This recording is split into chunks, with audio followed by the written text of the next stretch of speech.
Taking care of yourself during COVID-19, offered to you by Perspectives, your employee assistance program.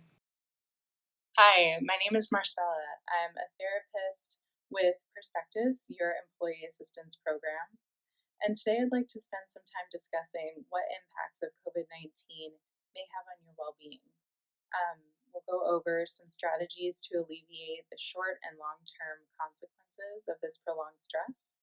And my hope is that this discussion serves as a gentle reminder to notice any personal stressors that may have come of this, and also to validate how you have been feeling. And finally, to come up with some effective personal solutions for self-care. I'll also be offering a brief activity at the end to help to recalibrate the body's stress response. So my hope is that this is an effective and rewarding use of your time. Thank you so much for tuning into this recorded webinar. COVID-19 has nearly impacted every aspect of our lives and communities. Businesses are having to be restructured overnight. Many individuals are overwhelmed due to high pressures and demand, and others are unfortunately out of work due to this. This is a global situation, medical centers being ground zero. Hospital staff are the first responders. Both clinical and non-clinical employees are now being asked by their communities and organizations to go beyond expectations in order to accommodate. Mental health and wellness is extremely relevant in a time like this, and my hope for today is that you take a moment to acknowledge your current status, what is working for you, what can be improved, and maybe what needs to change. I assume that many of you have high standards for your work ethic, and I urge you to utilize this time and gift yourself a moment of self-reflection and solution-focused care so that you may continue to succeed in balancing work and life through this stressful time. Many of you might be experiencing one or several of these symptoms. That is totally okay. These are normal responses. What's not okay is ignoring them. Our mind and body send messages to us, and it is our job to take a moment to address them. Notice your personal stress profile. How does stress manifest for you? Do you tend to experience more physical symptoms, such as muscle aches and pains, feeling fatigued, getting headaches, or even high blood pressure? Cognitive symptoms can include things like forgetfulness, poor judgment, feeling disorganized or pessimistic. Often, our stress will impact our emotional state. We can experience symptoms of depression or anxiety, have ruminative thoughts, feelings of anger, hopelessness, or even shame. How we think and feel impacts our actions as well. Maybe you've noticed differences in your behavior, whether you're becoming more irritable, lacking patience, or isolating yourself. All of these are important cues in knowing yourself, knowing your red flags, so you can then take better care of yourself. Stress is natural. All of us have different responses to stress that may or may not work for us, formed from many contributing factors like our upbringing, environment, resilience, and locus of control, whether it's intrinsic or extrinsic. An example of this is how you approach difficulties and challenges. Do you face them as something you can overcome or as problems that are happening to you? We have more authority over our mind and body's response than we give ourselves credit for. You've all heard of the fight or flight response. You might even have a good idea of how you typically respond. The reality of the situation today is that none of us have experienced something of this nature on a global scale. This is new. We have to place more focus on how we can positively approach it. Together, we can consider ways to take personal initiative to overcome this challenge in a way that will feel resilient and offer an opportunity to look back on this time as a period of growth. Most of us live our lives in a state of balance with a self-regulating biological system that helps us adjust to changes and events. When an adverse event or significant stressor occurs, we make a cognitive interpretation and assign a meaning to it. These are unique to each individual and are the key factors in engaging the appropriate level of the stress response. The messages our body and mind send to us are important for our survival, understanding actual danger or threats. We learn from our past so that it can speak to our present. There are both pros and cons to the biological survival mechanism. The pros being that the negative mind is protective. It deflects us from harm, whether emotional or physical. Our mind and body are helping to keep us from experiencing any sort of danger. The cons are that we can develop maladaptive coping mechanisms like ignoring or numbing, isolating, self-medicating, whether with food or alcohol or even abusing medication and drugs, among other things. The key to understanding the signs and symptoms of acute stress and burnout is to know they don't appear all at once or overnight. They tend to sneak up on us. Eustress, or the good kind of stress, is important for motivation, awareness, our ability to be alert, achievement, and a sense of urgency. At this level, we can reach optimal performance. Distress, or the bad kind of stress, is chronic and progressive. It leaves us feeling physically and mentally fatigued. At this level, we have reduced cognitive functioning and memory retention. We might show signs of irritability or lack of patience with ourselves and others. It is difficult to know exactly where the line between good and bad stress lies, so it's important to be proactive about self-care and regulation. Progressive distress is like frogs in boiling water. If you place a frog in a pan of cool water and slowly turn up the heat to a boil, the frog will not have a chance to realize this and will boil to death. So it is with human beings and acute stress or burnout. Changes come on gradually. It is progressive, and the key is to be aware of the impact stressors are having on us, which is not easy to do when we're preoccupied with complex and challenging work. It would be great if we had a built-in warning bell, an internal alarm. We need to create our own. Self-care does not mean upending your entire life's routine and committing to extensive workouts, diet changes, etc. It means mindful, approachable shifts in small but realistic ways. Acknowledge your triggers and symptoms.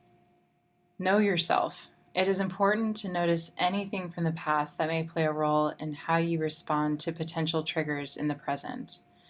Consider how you can approach each situation more adaptively.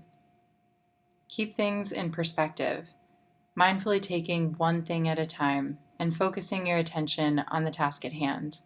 It is easy to become overwhelmed during times like these. Also, consider how you can help yourself with decreasing stress by limiting how often you check the news or social media for COVID-19 updates. And maybe only getting information from credible sources like the World Health Organization or Centers for Disease Control. Consider focusing conversation with others on positive, solution-oriented, or uplifting topics. Positivity is contagious, as is negativity. Setting realistic expectations. Know what you're personally capable of. Own your work, but also know that your team and colleagues are there to help. Teamwork is imperative in a time like this. Regularly check in with yourself and one another. Remember that the work that you do is important, and in healthcare, it is life-saving. It's also important to acknowledge the little wins and realign with your purpose. Get adequate rest. This means not pushing yourself beyond your limits, maybe collaborating with your team or leadership for a set break schedule that you can adhere to. Remember that you are not beneficial to your team, patients, or anyone else if you aren't taking care of yourself during this time. Choose healthy foods. Often during times of chronic stress and pressure, the body will send messages for craving high sugar, empty calories, and highly caffeinated food and beverages. Be mindful of this and do your best to nourish your body with nutritious foods that will replenish your energy. Consider quick snacks like apples and nut butter. Apples have natural caffeine and nutrients, nut butters have protein and carbs, and always remember plenty of water. so your body can replenish your blood cells. This will also help with energy as well as immunity. And finally, implement a stress management plan. This is where you have to establish personal accountability and investment. What does stress management look like for you? It's not a one-size-fits-all, so we have to get creative. Consider, what are your healthy boundaries? What is your daily dose of you time? I'm obviously a big proponent of therapy, but what is therapy to you? Is it going on a walk, prayer, family time, reading a book, getting at least one healthy meal? Take some time to consider purposeful ways to take care of yourself.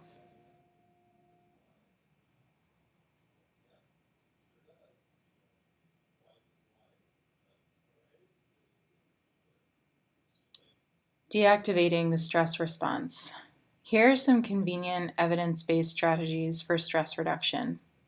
All of these can be applied easily and mostly anywhere, anytime. Mindfulness. This doesn't necessarily mean having to become a Buddhist monk. This means committing to a personal attitude of non-judgment and acceptance. Small, simple, cognitive shifts that help you to stay in the present and allow difficulties from the past or worries about the future fade away so you can experience the current moment wholly and mindfully. For example, a good exercise is stop, breathe, think, respond. When you notice a trigger, take a moment to stop. Take a breath. Consider how you are perceiving the situation and respond in a way that feels right for you and others. Progressive relaxation. This is a grounding technique to get out of your head and into your body. Notice your breath and draw attention to the different parts of your body and musculature, from top to bottom or bottom to top, trying to actively soften muscles by engaging your awareness. If any of you have difficulty falling asleep, this is an especially effective exercise to do in conjunction with slow, deep breathing. Guided imagery and guided visualizations. Imagining a serene place or moment, whether from memory or imagination. Trying to be as detailed as possible, including all your senses down to touch, sight, smell, and sound. Stress reduction can be as simple as giving yourself a moment to daydream. Meditation, clearing your mind to exist in the present. This is easier said than done. If you haven't spent time meditating before, I encourage you to download one of those free apps like Headspace or Calm, or even look on Spotify or YouTube. There's tons of guided meditations to help. They can be as short as 1 to 2 minutes if that's all the time that you have. Also, remember your faith-based communities. Call or email your friends in faith, or take a moment in quiet, dedicated prayer. This alone can be incredibly healing. And finally, deep breathing. Engaging in proper breathing practices using our lungs' full capacity is proven to be an effective way to regulate stress. I invite you all to try this exercise with me and see the effects it has for you. Diaphragmatic breathing, belly breathing, or the 3-part breath. This is highly effective in helping to override maladaptive stress responses. Its effects are almost immediate, and you will notice a sense of calm. As adults, most of us don't even realize that we barely use our lungs' full capacity as we breathe. That means we're not taking in valuable oxygen to replenish our bodies.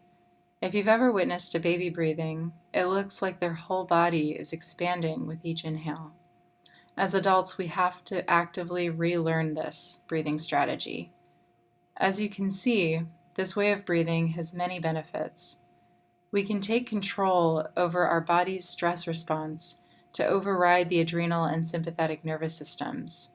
It helps to increase the level of endorphins in our bodies, and it boosts emotional regulation and adaptive responses, so we can recover faster and build resilience. I'd like to try this as an exercise with you now, if that's all right with you.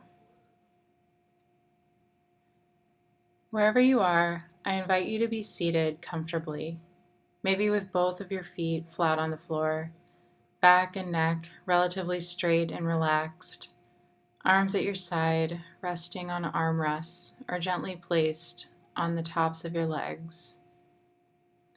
If you feel comfortable, you may close your eyes, or if you'd prefer, you can look ahead of you at a blank wall or immobile object and soften your gaze, almost blurring your view. As we do this exercise, be sure to inhale and exhale through the nose only. This helps our mind to calm. Notice how you breathe through your nose during restful moments like sleeping, as opposed to panting through our mouths when we need to run or exert energy, which stimulates the sympathetic nervous system and adrenal responses. Take a moment to notice your natural breath. Is it soft, heavy, deep, or shallow?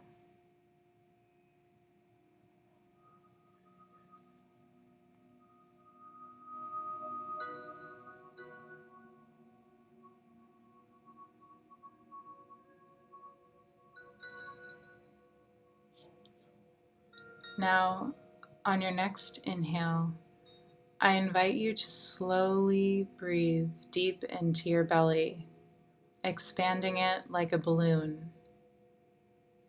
Then expand your ribs, and finally up to the top of your chest, and gently suspend the breath just for a moment, maintaining a relaxed body, feeling the full capacity of your lungs. Now, slowly going backwards as you exhale, slowly releasing your chest, ribs, belly, and at the end of the exhale, lightly engaging your abdomen and holding just for a moment. And we'll practice that one more time. Inhaling, breathing deep to your belly, expanding like a balloon, expanding your ribs, and finally your chest, and suspending the breath for just a moment, relaxing your body, your muscles, your face, your shoulders. And now, slowly going backwards as you exhale, releasing your chest, ribs, and belly, engaging your abdomen, and holding.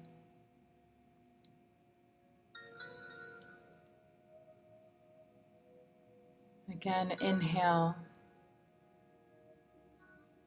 and continue to inhale and exhale in this way, feeling the full capacity of your lungs.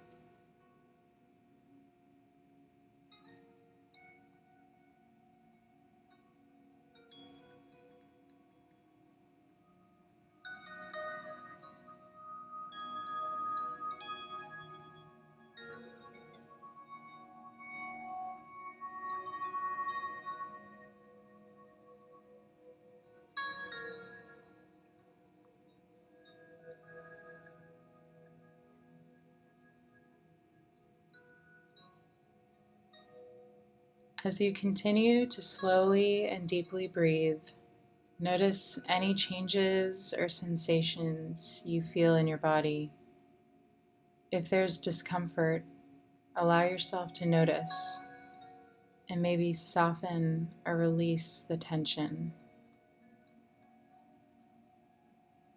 You can also slowly inhale and breathe into that discomfort, and exhaling, releasing pain.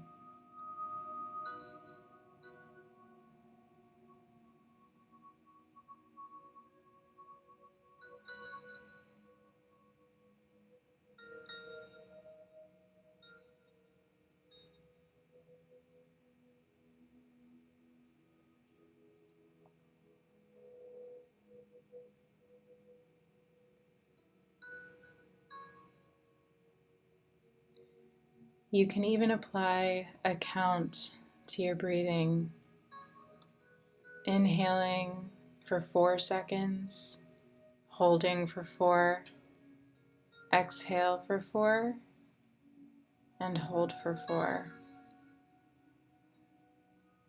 Giving a count to your breath will help to focus.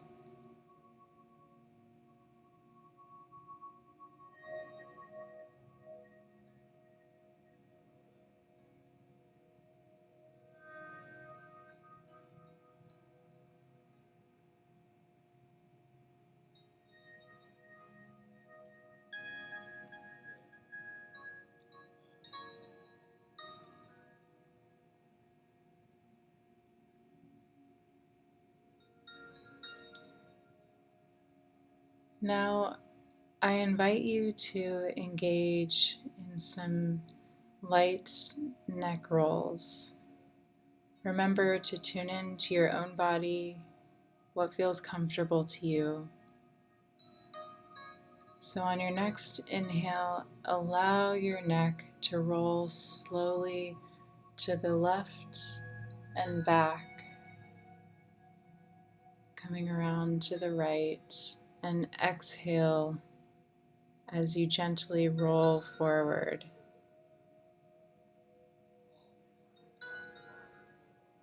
Inhale as you roll back, and exhale as you roll forward.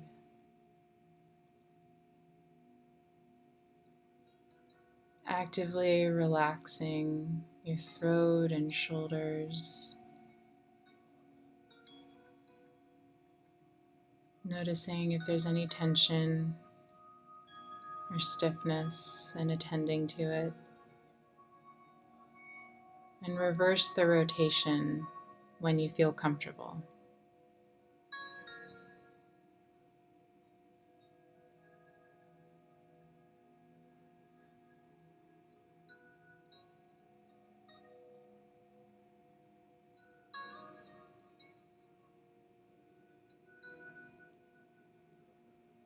Inhaling as you roll back, exhaling as you roll your neck forward.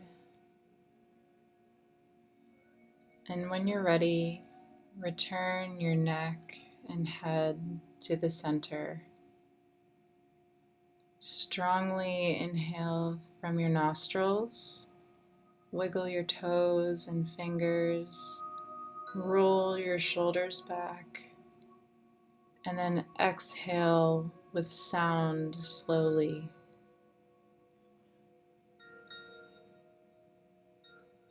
Return to your normal breath. Notice the difference in your body.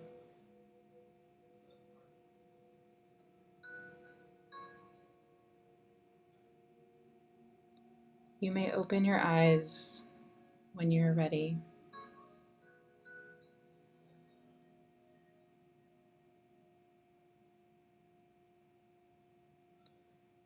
Doing this type of breathing for 1 or 2 minutes intermittently throughout the day can be incredibly valuable to how your body and mind respond to stress. It is especially relaxing to do while you're seated, but you can engage this breath at any time. I encourage you to use this as a tool going forward if you feel like it resonates with you or if it was helpful. To wrap up, I'd like to take a moment to go over the Employee Assistance Program and the types of resources and services that we offer. So this is a program that benefits all of the employees, your family members, and your significant others. They all have access to the same benefits and resources that you do as well. We offer confidential counseling services that's not through your insurance. It's completely covered through the EAP, as well as professional assistance designed to help people with daily life issues, including convenience services, legal and financial assistance as well. So you do have 24/7 access to speaking with a counselor for emotional support, as well as other resources and information. and you can access us via phone, in person, online, through the app, as well as chat. Again, you may call us at any time, 24/7, to speak with a master's level mental health therapist should you need in-the-moment support, or you may also call that number if you'd like to be set up with a future appointment with a counselor. The primary point of access continues to be our 800 number. However, with the use of technology, we continue to expand ways individuals can get help to make clinical services as accessible as possible. Now, you can also chat or email with our counselors if that is a more convenient option for you. In an effort to ensure the safety and well-being of our clients and counselors, as well as continued access to high-quality care, we have expanded our clinical services to offer phone or video conference counseling sessions, so you are able to have your counseling session from the comfort of your own home or wherever you can find a confidential and comfortable setting. We invite you to download our Spark EAP app. Once the app is on your mobile device, you can access many different resources focused on your personal and professional well-being. This is also a point of access to chat or email with our counselors. Perspectives Work Life Online is regularly updated with resources including skill builders, assessments, and webinars on things like resilience, personal well-being, healthy relationships, and financial management. There are also many additional tools for personal growth, legal as well as financial help. There's even a tab for healthy options for recipes. Thank you so very much for tuning into this recorded webinar. We at Perspectives are so grateful to be able to provide these resources and services for you all, and we're happy to help in any additional way that we can. We're always just a phone call away, so we encourage you to use the phone number, program it into your phones, give to your family members and significant others should you feel they need resources or any form of support that we can provide. I truly hope that this was an effective and empowering use of your time today, and please